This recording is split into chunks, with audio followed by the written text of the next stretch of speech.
Hello everybody and welcome. In this video I'm going to show you how to customize gestures for your earbuds XIAOMI OpenWear.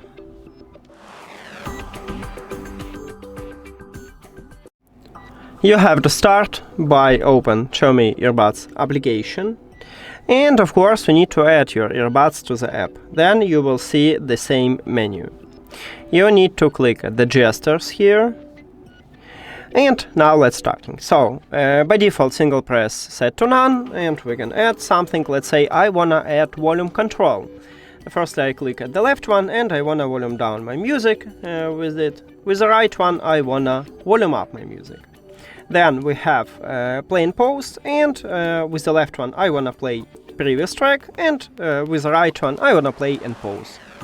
Then we have triple press, and I wanna leave to play next track here, but you can also set it to something else.